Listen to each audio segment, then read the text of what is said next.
அப்படியோ ஆவியையும் ஆத்துமாவையும் கணுக்களை ஊனையும் பிரிக்கத்தக்கதாக உருவ குத்தும். இப்ப நான் சொன்னேன், நீங்கள் ஒரு காரியத்தை அவருக்கு முந்தி கொடுக்கணும். அதான் சொல்றது எக்ரிமெண்ட். ஆண்டவர் சொல்கிறார், உடன்படிக்கை பண்ண முன்பு நீ கவனமாய் யோசித்து உடன்படிக்கை பண்ணு. இருக்கா இல்லையா?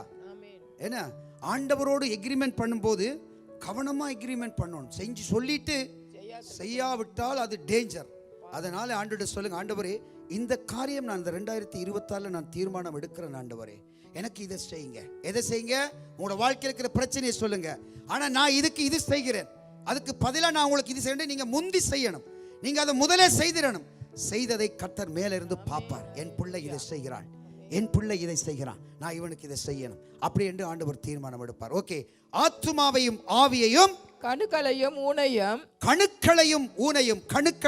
கணுக்கள் என்றது சரீரத்தில் லட்சக்கணக்கான கணுக்கள் ஒன்றாய் இருக்கிறது, இசைந்து இருக்கிறது. அந்த கணுக்கள் எல்லாவற்றையும், ஊன் என்றது எலும்புக்குள்ள இருக்கு தெரியுமா, அந்த நிணம் மாதிரி இருக்குமே, அந்த ஊனையும் பிரிக்கத்தக்கதாக வாசிங்க. உருவ குத்துகிறது. இப்ப பாருங்க, இந்த வசனம் புறப்பட்டு போகிறதே அது என்ன செய்யும்? அப்படியோ ஆவியையும் ஆத்துமாவையும் கணுக்களை ஊனையும் பிரிக்கத்தக்கதாக உருவ குத்தும். வாசிங்க, தொடர்ந்து வாசிங்கம்மா. கணுக்களையும் ஊனையும் பிரிக்கத்தக்கதாக உருவ குத்துகிறதாயும் இருதயத்தின் நினைவுகளையும் யோசனைகளையும் வகையறுக்கதாயும் இருக்கிறது. நான் சொன்ன 6 காரியங்கள்.